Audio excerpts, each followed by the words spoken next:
fraudsters are not stupid. They Quite the are contrary. they are extremely intelligent. Some of the stuff I catch, it's almost I just got to take my hats off and say, "Wow, that was very intelligent how you came up with that." But we're gonna stop you. So it's this really interesting thing. They understand the IP address and user agent solutions, so they get past that, and it's super easy for them to do that.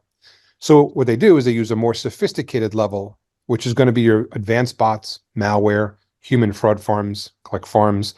They're going to use those tools to get past that because, again, programmatic's the largest marketing channel. There's billions of dollars a year spent on it, which means there's billions of dollars in opportunity. This is why last year, $125 billion was stolen from marketers last year alone. You are listening to Power Marketing with Kevin Lee. Kevin and his agency Did It have helped thousands of businesses win through superior marketing, as have his books, articles, speaking engagements, and the E-Marketing Association Power Marketing podcasts. Here's Kevin. Super excited to have Rich Kahn on today's podcast to talk about sort of the evolution of ad fraud and invalid traffic and invalid impressions and that entire ecosystem, because it's continues to be an issue depending on who you ask. It's either a de minimis issue that people bake in, or it's actually a pretty big issue that continues to need significant remediation. But let's start with the origin story, Rich. What was the catalyst for you to start Anura? Let's see. Okay, so I had another marketing company, and I think we did the business together. We did it going back decades ago. Um, In fact, I know we were at a trade show together. That was one of the areas that we guys met. But so in 2003, we started a ad network, small ad network. Started driving traffic, hiring publishers, building platforms, building an ad network back in the day. And I started noticing some anomalies about the data of the visitors that were flowing through from our publishers to our advertisers. And I knew what it was. It was fraud. I had fought fraud earlier. I think some of the earlier bouts of fraud that I had date back to the late 90s. But anyway, so I knew it was fraud. I'm like, I don't want to be the guy solving fraud. I just want to go find a solution, pay for it, bolt it on, and go about my business because, running an ad network is a full-time job. And we were growing it. We were up to like 50 people. It got to a point where we had 50 people in the company. And but again, you want to focus on one task. So did research. And in 2004, leading into 2005, I absolutely could not find a single fraud solution in the marketplace. In fact, later on, hindsight's 2020, I found out that the first commercially available fraud solution didn't come out until I think it was 2008, if I remember correctly. So as a developer, I decided I'll write it myself. So I wrote some software, put it together, and then realized that obviously it's not a set and forget scenario. Fraud keeps evolving, so I kept evolving it. Then 10 years later, I kind of looked up and realized, wow, there's a market for this. So before taking it and building it into a separate product, I went ahead and said, you know what, let me take a couple $100,000 of my own money, invest in test buys, because I'm not going to ask a client to do it. So I will go out and buy traffic, run 3 independent tests, looking at a variety of statistics to see, do we bring something, does our solution bring something new to the market? If it doesn't, why bother? But it turns out we had a much more accurate solution. Decided to put it together. And in 2017, we launched Anura as a standalone fraud solution that's licensable. Cool. Well, that's quite the journey. And did you continue to run the ad network, or did that sort of we were sort of doing them at the same time? So yeah, we were running them at the same time, and literally we just shut the ad network down last year. Got to a point where it just didn't make sense to continue running. So we got 20 years out of it. Can't complain. But it's like anything else. It led me to Yeah. Building a fraud solution and giving me the data. Because really, when you build a fraud solution, everyone's like, people talk about. So I've talked to some clients like, oh, I'm going to build it in-house. I'm like, you have no idea what you're undertaking. Like, you need a team of people that are going to dedicate their full-time job to doing this, paying attention to fraud, because we're rolling out changes every week, sometimes twice a week. That's how often fraud's changing. And you have to have a team that's dedicated to this. You have to have the storage facilities, the machine learning built, the understanding of how this all works to build a solid fraud solution. So in our scenario, which is nice for us, It's a lot cheaper to license our technology than it is to try to go out and build your own. But the thing is, you have to have access to all that data. And the more data you have access to, the better it is. Now, that ad network I built was seeing 3 to 5 billion visitors a day. So we had ample amount of data to look at. In fact, we had one of those reports that come from those third parties that say, what percentage of the traffic flows through through this domain. And at one point, I think we were somewhere between 5 and 10% of all internet traffic flowed through our domain, which was phenomenal. Didn't make as much money as you would like to make. I mean, it made good money. I can't complain, but it's when you have that much of the internet flowing through your network, you would hope to think you're making a lot more money, but it just wasn't that model. So yeah, and after 20 years of running the company, we shut it down on the 20th anniversary because at that point it just didn't make sense to continue. So and again, we were really focusing 100% of our effort on Anora. Cool, cool. So what's fascinated me as I've sort of dug into fraud, I started in paid search, right? So the buyer of the clicks only cared if the click was fraudulent, right? And of course, determining if the click was fraudulent in a display environment, that obviously then means the impression was also fraudulent. But when you're thinking about the click-through rates in display and other forms of programmatic inventory, right? The click-through rate is so low, you end up with 500 times more data if you're looking at display data versus click data, right? So when we were looking at fraud in clicks, invalid clicks, you could run analysis and evaluate some of the data to indicate that there were sources of invalid clicks. And Google tried to do its best in eliminating the invalid clicks. Sometimes it wouldn't catch until later, and they would do reconciliation reports and such. But what was fascinating to me is the just sheer magnitude of the data when you're trying to identify the fraud at the impression level. And then all the different sources of the invalid or fraudulent impression, some of which were not even, it was invalid, but it wasn't overt fraud, right? I mean, there's situations that can occur that generate an invalid impression because some teenager wrote some kind of a scraper because they wanted information, right? And they didn't think about the fact that they shouldn't load ad tags, and so it's loading ad tags, right? That wasn't the publisher trying to defraud anybody, but it was still invalid. It was still fraud as it relates to an advertiser, right? So I'd love to hear your thinking on the different flavors, right, of this fraud or invalid traffic and how it manifests itself differently, within the ecosystem. Yeah, so first off, the definition of fraud, right? We want to understand that fraud is literally not an intent-based traffic. And I try to explain to people it's Boolean, right? It's either fraudulent or it's not. There's no in between. There's no gray scale like, well, that might be. No. That doesn't exist. It's Boolean. It's either fraud or not. It's very binary. And what you got to look at is the person that's interacting with that web asset, right? Because it could be anything. It could be an ad tag. It could be search. It could be social. It could be whatever, gaming, whatever. So that person interacting with the web asset is either a bot, malware, or a human fraud farm of some kind. Those are the three basic vehicles that fraud commits it on, or it's a real person with intent, right? That's pretty much what you're looking at. So, and every channel works different.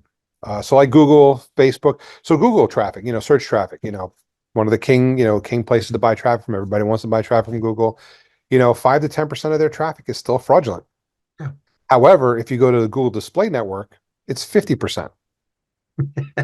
And what you're looking at too is programmatic. I like to talk about programmatic. In fact, we're actually just releasing a Programmatic 101 ad fraud ebook this month because it's such an misunderstood market, yet it's the biggest channel of marketing on the internet.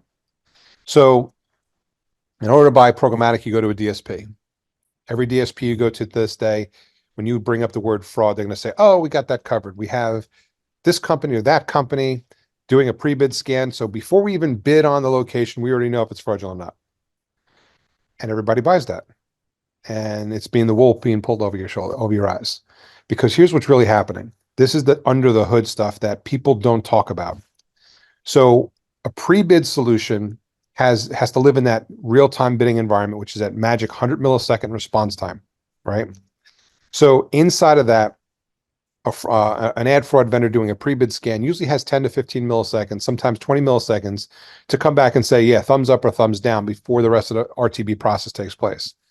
In doing so, they only have time to look up the IP address, maybe the user agent, maybe the device ID, but you're looking at 2 or 3 data points at most because Yeah. it's got to be fast, it's got to be responsive. And that's known and classified as a GIVT filter, so a general invalid traffic filter. And IVT and GIVT, and we'll talk about SIVT in a second here, all comes from the certification process of an ad fraud solution. So a client asked me one time, you guys don't even have standards to follow. I'm like, we do. The MRC, I think it was in 2012 or 13, came up with a set of standards for ad fraud solutions and said, this is a set of standards that we're going to post, in conjunction with the IAB, that this is what you should do if you're going to be a fraud detection solution. And you can get certified that you're following those standards. And there's 2 companies that will do that. It's either the MRC directly will do it, or you can go to the trust and accountability group known as TAG. They'll also do it. And they basically have the same document because the standards are the standards, right? It's just having a different company that's going to vet it out and do the third-party audit. So when you get audited, you have to go through this process, and you have 2 different products that you're going to be tested up against. One is known as GIVT, general invalid traffic. The other is SIVT, sophisticated invalid traffic.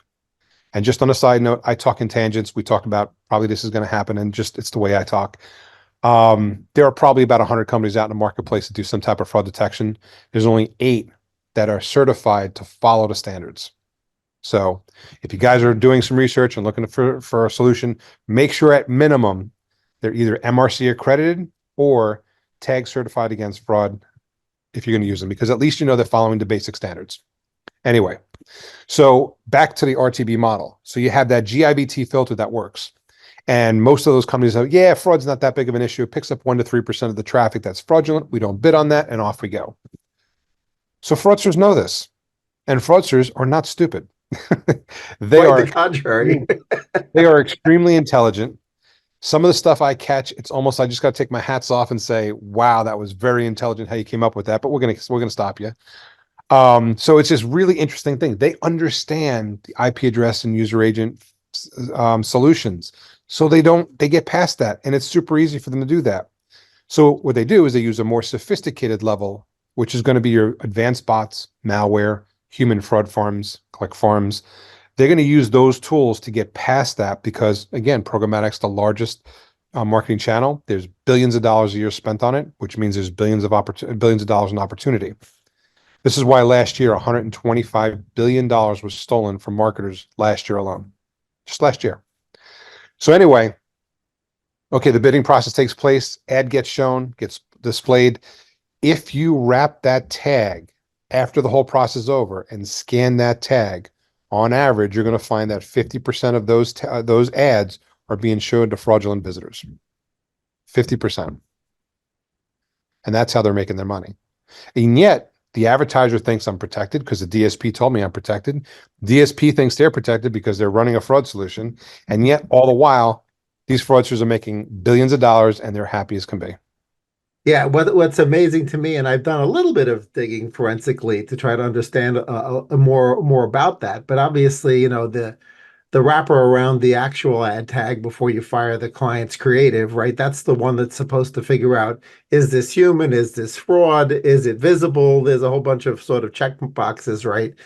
And, when you think about the fraudsters and they're trying to say, okay, well, how do I make sure I check off all those check boxes? They're quite creative, right? When it comes, especially on the malware side, when they sort of take over a person's machine, the individual's computer without them knowing it, and they're engaging in browsing behavior without the individual even knowing. The IP address looks good, everything looks good at the header level, everything looks good, and it requires a completely different level of sophistication to determine, well, was the person at the keyboard that did this, or was it some kind of macro or JavaScript somewhere that was doing this? And I agree with you. You got to sort of tip your hat to the guys and say, wow, that was pretty cool in the way you were evil, right? And Yeah. but what's also was fascinating to me is that some of these platforms that are either malware based or whatever, they actually engage in fraudulent behavior against publishers that aren't even their clients, just so that the cookies look real and the user agents look real, right? So they're basically perpetrating the fraud not just on behalf of themselves, but they're spreading it out because they want to make it look human. And Yeah. that was just would it just blew my mind. Yeah. It's amazing what they'll do because when we talk, I have a definition of fraud and I don't have it off the top of my head right now, but part of it says um, it's all about making money. Yeah. It's either directly or indirectly. So obviously you go in front of an RTB and you're part of the SSP pool and there's a publisher, you run some extra traffic, that's directly making money. An indirect look at that might be Facebook. Facebook doesn't have publishers, right? They don't, but how many of us know that Facebook has fake accounts? We all do. Facebook knows it. They announce it. This is what we're doing to eliminate it. But again, fraudsters are very intelligent. So if you look at that, what they do is they have all these fake accounts that are up and running that are interacting with content, doing what they're supposed to do so they don't get shut down. They avoid shutdown. And then you come across Fiverr and say, hey, I want to buy 10,000 likes for my new page for $10. Those aren't real people, dude. Those are not real people. So that's their indirect way of making money with the bots and the fraud that they're doing on Facebook. Right, right. So,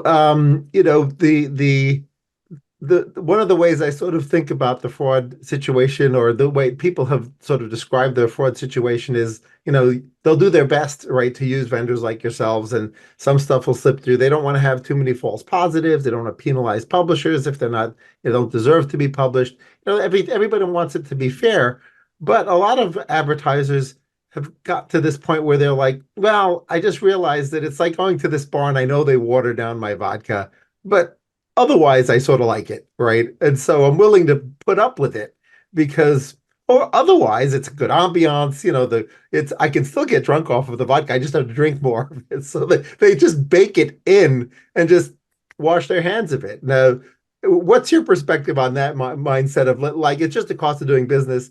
I can't solve it. I'm going to give up.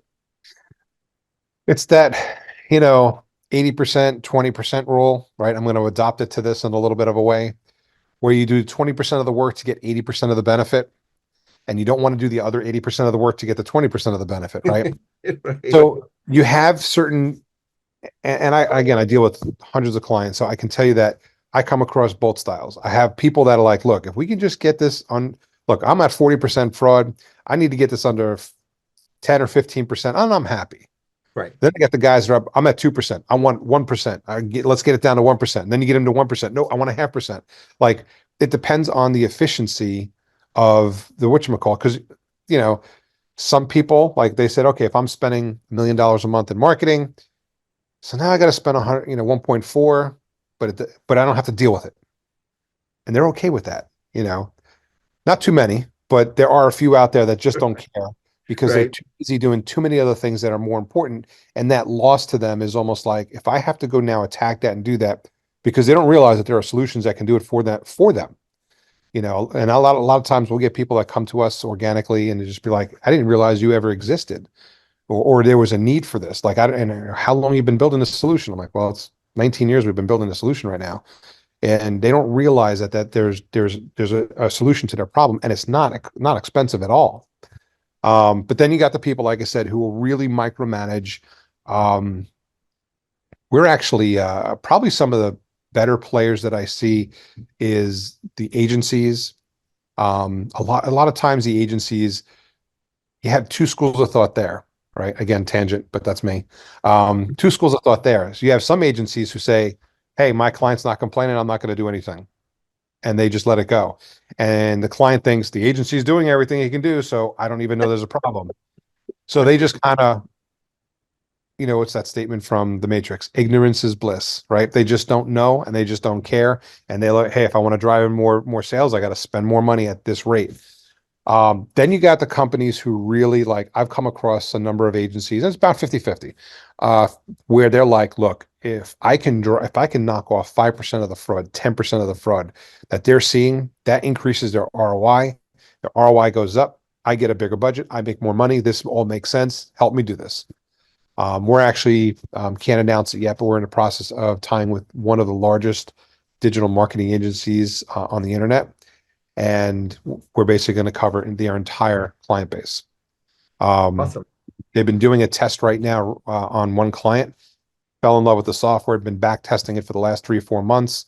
They're ready to rock and roll across their entire, and they're one of those agencies that cares about getting not micromanaging, but being ultra efficient in every aspect of the funnel for the client. So where they spend their money, where the conversions are coming, making sure the data is clean, making sure there's no fraud involved. Like they're looking at everything to try to really drill down and eliminate any aspect that could impede the ROI for their client, because they get it. They know that the better their ROI is compared to their competitors, the more they're going to win. So that a lot of folks I found, including myself sometimes, aren't always familiar with, when a third party like yourselves identifies a certain percentage of fraud within a buy, you know, given that you're sort of supposed this Switzerland organization, right, which sort of doesn't have a horse in the race, you're sort of just saying, listen, this is just the facts. Here's the data. This is the fact. The buy was 45,000 this month, but 5,000 of it was fraud. Um, there needs to be a reconciliation, right? I mean, the agency and the client don't want to pay for the 5,000 of which was fraud. And if there was an exchange or a DSP, the DSP is like, all right, well, I guess I don't want to pay upstream to the exchange, or I don't want to pay upstream to the publisher, right? But yet the mechanisms are not as clean on that, right? For after the fact, when you raise your hand and say, wait a minute, there's a problem here, right? In the 500 milliseconds, all that plumbing is in place, right? For just sort of addressing it within that 500 or 600 millisecond window. But then after the fact, when reports come out, it's not as clean. So how do you guys deal with that sort of, reconciling the money part? There's actually two things interesting that came from that one question. We'll start with answering the question. We'll start there, right? So essentially, you're dealing with, and you're typically dealing with, okay, Google, Facebook, TikTok, you're dealing with juggernauts in the space, right? They don't like being told how to charge their client. So asking for money back is a waste of your time. Now again, if you're spending a lot of money, so you're a big client, you got a little more pull. But the guy spending, 50 grand, 100 grand a month doesn't stand a chance on getting credit. In fact, Google, I'll give an example. Google actually has a form that you can do. You can look it up on Google, and asking for a refund. There's a form you can fill out with information, send your reports, what data, what you found, what percentage. And I read a bunch of different documents, spoke to a bunch of different clients. I had a client, I give a perfect example, spent 100 grand, found, I'm sorry, no, spent $1 million, found 100 grand in fraud. So he was a decent client for Google. So he brought it up to their attention, and they literally sent him back a check for 3 cents.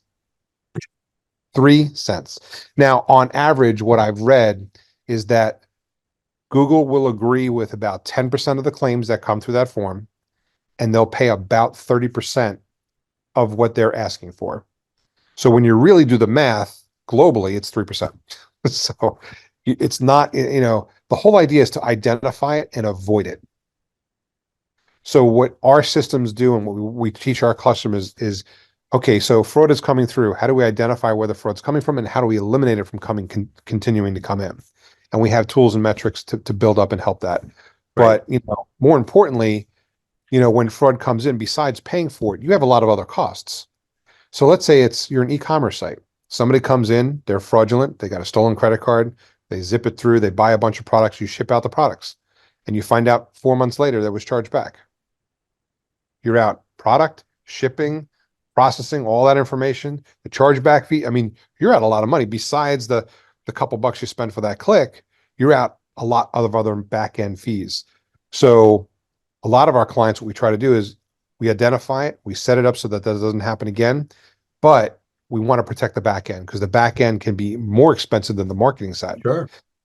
Sometimes you have call centers, sometimes you have, lead generation forms that are being filled out. Now you're breaking TCPA compliance because you're calling people who didn't fill out a form, and now you're up for the fastest class action lawsuits that are growing in this country, which is TCPA lawsuits for calling people who didn't fill out your form. I mean, there's so much more in the back end to protect. Marketing is one aspect, but we want to protect the whole thing. That's just Right. how we. So here's the other thing that you brought up in that. We talked about false positives in that statement, and I get this a lot.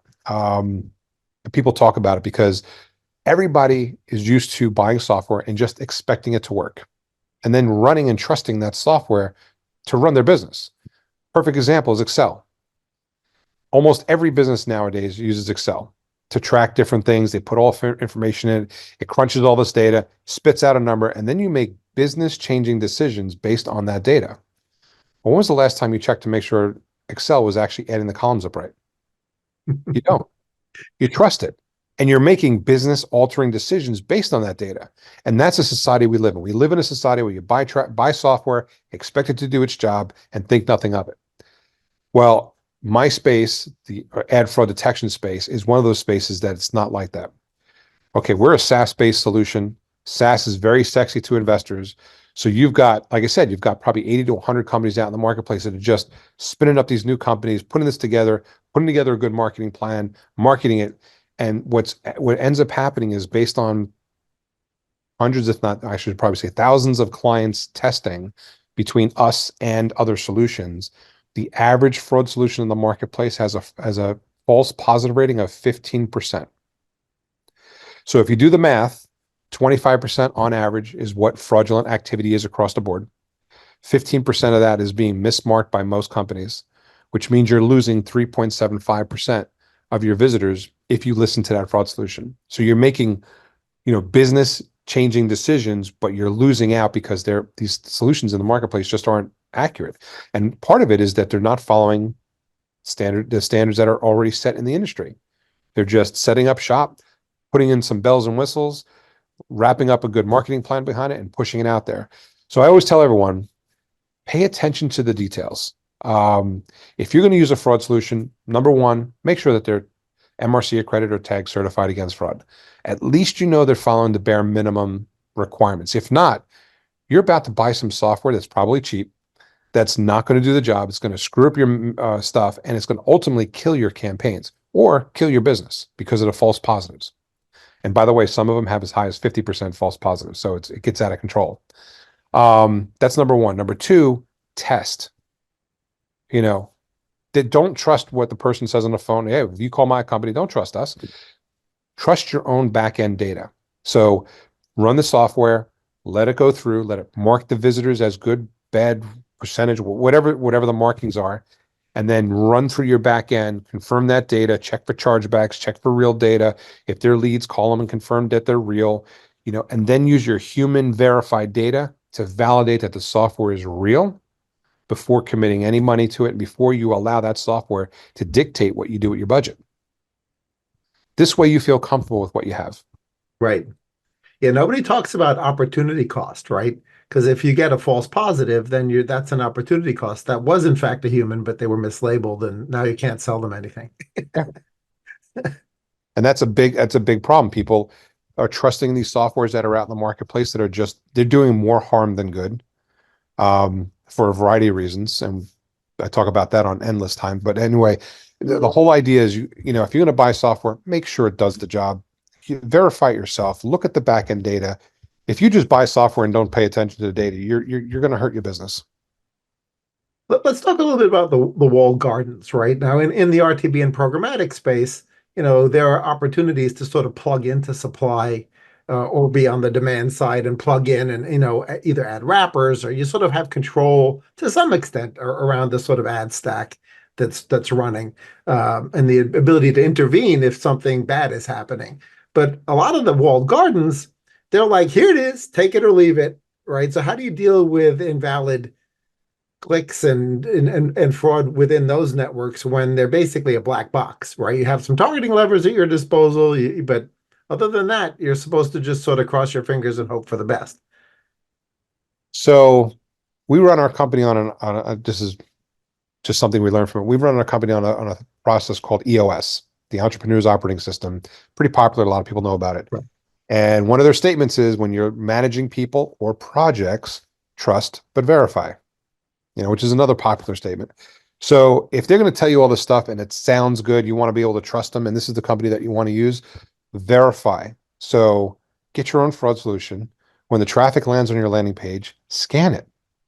And if you're not happy with them, find somebody else or push them to open up the doors to something else. So a lot of these companies, they don't want you to do this because they're making money on fraud, not purposefully, right? I'm not going to say, Google or Facebook, they're running out trying to make money on fraud. No, not at all. They're all trying to stop fraud. They're all trying to eliminate fraud. But like you said, the wall gardens, they're going to give limitations as to what they're going to allow on their network. And I get it because there's a lot of solutions out in the marketplace. I'll give you a perfect example without mentioning names. There's a solution out in the marketplace for 50 or $100, which, they call themselves a fraud detection solution, and they claim that they're accurate and all this stuff. But here's the funny thing. They've got like, I don't know, a dozen or so levers that you can say, what's my threshold for proxy networks? And you can 0 to 100 and you can scroll that back and forth. And it's like, what's your threshold for this? What's your comfort level with that? So you got, by the time you would mess up with these 15 or 20 different levers, that's not a fraud solution. Now you're playing with some just algorithm that you're doing yourself. They're supposed to be the experts, but they're making you do it. So a client example came in and said, okay, I turned all the levers down to 0%, but I want as much traffic flowing through. And he ran his Google campaign through it and it reported 3% fraud. Okay. Then he turned all the levers up 100%, and 97% of Google's stuff was fraud. He's like, oh my God, Google's 97% fraud. I'm like, did you even just listen to the conversation you just told me? It's not fraud. It's just the levers you're playing with. It's not a true system. Yeah. But people buy into that. Yeah. It's interesting because, the other way of thinking about it is, only the person behind the keyboard knows if they're human or not, right? Right. To 100% accuracy. Everybody else just has to give it a score, right? Right. And so to some extent, your team or any other team just at a certain point has to say, well, we're pretty sure it's human, or we're pretty sure it's a bot or some other form of IVT, right? So, that comes to your question about, well, comfort level. Like somebody needs to be the expert and decide, well, this is the cutoff point. We're pretty confident in our assessment. All right. I don't like plugging myself in situations like this, but it's going to be part of this discussion. So I'm going to say it, but I'm going to give you some other information and say, okay, so Sure.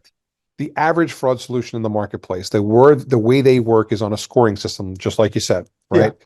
0 to 100 is typical score. I've seen 0 to 1,000. I've seen 0 to 1 with 6 decimal places. It's all the It same, doesn't really matter. Yeah. right? Let's just call it the average is 0 to 100. And then they'll tell you once it hits 70, I'm just going to use that as a number, it's likely to be real. Because if you read the documentation, which I have, it says it's 70% either confident that it's fraud or 70% likely to be fraud. Right. So the mathematician in me says, okay, what about the other 30%? Right? Therein lies false positives. So Yeah. now what happens is if you call up and say, hey, I'm still getting some fraud, make that 70%, 80%. And then the fourth quarter rolls around. It's like, oh my God, I'm blocking so much traffic. Make the 80%, 50%. It's just a number, right? Yeah. And that's one of the things that really separates us different. We don't do that. We do good or bad. If we mark it as bad, we are 100% confident it's not real. And based on client feedback, we're 99.999% accurate when marking a visitor as fraud, right? Now, the good is hard to say. I can't say that I'm 100% accurate, that those are all real good people, because if it's a type of fraud that just came out that I'm not catching, I don't know what I'm not catching. Right. And if any solution in the marketplace says we're going to catch 100% of the fraud, run for the hills, because they don't know what they're talking about. So you got to look at it that way, right? So it comes down to testing those solutions, because every solution has different situations, and if you have the ability to adjust their solution, they're no longer in the driver's seat. You are. Right. So when you have false positives or you're blocking real people, or you're not missing fraud, now you're just going to turn around, oh, you adjusted the rules. That's on you. It's a great business model, but it's not a real fraud solution. And that's why those solutions like that cannot and are not certified. Right, right. Oh, I didn't realize that that was a typical certification requirement that It's not a certification requirement, okay. but as soon as the requirements build up that, and I forget the exact terminology, but you can't be letting I think it says something in there. It says you can't let the user of your software control over how your rules work. Something to it's something to that effect. So that kind of knocks out, half of the market, and because half the market thinks that's what people want. People want to have the ability to control things. So are there any ramifications to sort of increased opacity on the supply side? So obviously you've got on the mobile side, IDFA. So that sort of adds this really opaque layer on anything that's happening on an iPhone. And then you've got third-party cookie deprecation, which of course it's been missing in Safari forever, right? And then you've got Firefox, it's been pretty much missing, and now Chrome, they're in the process of phasing out third-party cookies there, which makes it a little more difficult to at least use that as a signal, right? As far as persistent third-party cookies. But on the flip side, right, you need to continue to be able to use something. Are there ramifications to that increased opacity that you guys have to deal with as a solution? Well, everything we have to deal with, right? A new version of Safari comes out, we got to deal with it. A new version, a new flavor of browser comes out, we got to deal with it. Because the last thing I want to do is mismark a real person as fraud. Like we have a client that does gaming, and I think they get like 100,000 plus logins a day, and we're protecting that login for them. If a new browser comes out and all of a sudden we start blocking everything on that browser because we don't understand it, all of a sudden their phone starts ringing off the hook. How come I can't play my games? And if their phone rings off the hook, then my phone rings off the hook, and that's not a good thing. So again, yeah, we have to deal with all this. So that's why we have changes coming out weekly, because new versions are popping up. As soon as a new version pops up, we get the dev environment, we play with it, we test it, validate it. Then when it goes production, we retest it, validate it, make sure everything works. So there's a lot of testing with what we do, because we're control. I mean, last year alone, I think we saved our clients $1.2 billion in fraud based on our analytics. So, I mean, when you start looking at that kind of level, you make a mistake, and by mistake, all of a sudden, oh my God, we just blocked Chrome, by mistake, that, we are, I mean, that could be death for our company, because our clients are using us in real time in a lot of situations and control their budgets and control who fills out forms, who logs into their systems. And if we go down or we screw up, oh my God, the phone would be off. I mean, it would be incredible. So yes, everything that happens, our guys have to stay on top of. And there's one thing about SaaS, right? You have a SaaS company, DocuSign. I'll just pick on a big company, right? DocuSign. They have the luxury of constantly developing new software, new techniques, new uses, new cases of how their software can be used. And because once they build something, they don't have to go back and build it again. We don't get that luxury, because as soon as we finish building something, it's just a matter of time before another piece of fraud comes out, which is usually a couple days later, and we have to go back and rebuild. So we spend a lot of our time focusing on the core of our technology, which is making sure that we're accurately marking fraud, catching as much of it as possible. And then the leftover time is spent on product, developing new resources, developing new reports and things that people might want and use, building alerts, building whatever it is that they need or want. But again, for us, the main crux of what we do is that core, making sure it's the best we can make it. So here's the final question is really about since 2024 is probably more the year of AI than 2023 was, because it's really starting to get deployed this year. And that's sort of good news and bad news. The good news from your perspective is you'll have additional horsepower for fraud detection as you use combinations of ML and AI. But on the flip side, the fraudsters are also going to be thinking, ooh, I have a new tool that I can use. So this sort of cat and mouse or chess game goes up a few notches as a result of AI being in the mix. Have you started to see the beginnings of the fraudsters embracing AI to be more sophisticated? Yeah, I mean, this has been going on for years, so it's nothing new for us. Because again, fraudsters are extremely smart, intelligent. They've been using AI for years, not just because it became the buzzword of 2023, 2024. They've been on it for a while. So we've been already taking our advantage of it. What's interesting for some of our smaller players that are not certified, there's something that's attacking a lot of those systems. And you can go onto the dark web right now and download a product called Fraud GPT, and it will literally write the bots for you. And you have to know how to implement them, right? And you have to know the inputs and the outputs, but it will literally write smarter bots for you without you having to do the work. So yeah, I mean, and all that's really doing is empowering newer fraudsters to the market that don't know how to write this heavy code, that aren't maybe as intelligent. So now you can get more people at scale that are less intelligent using tools to write the software for them to game and get around these systems. But yeah, that's definitely something that's been on our radar for the last probably 5 or 6 years.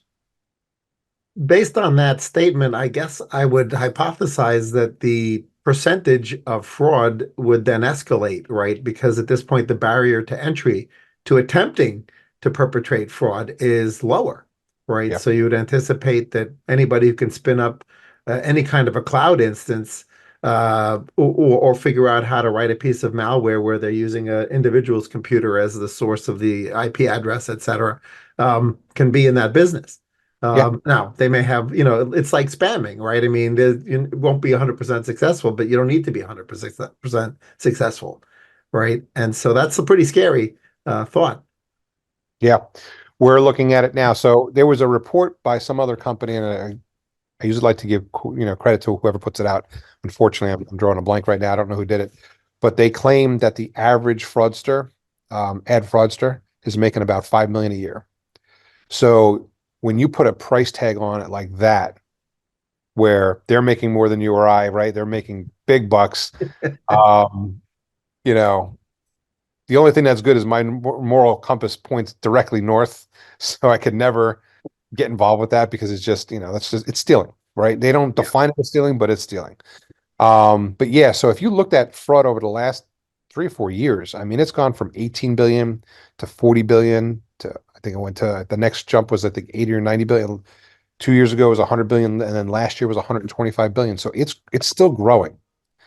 They're predicting the fraud solution market is supposed to be a $9 billion market cap in the next 3 or 4 years, because the need for this type of service is growing really fast. And it's all I tell people is I want educated people looking at their data. There's sometimes people, like I said, sometimes they just, hey, fraud solution, you can do the job, you're $50, great, sign me up, I'm good, I'm done. And they're out.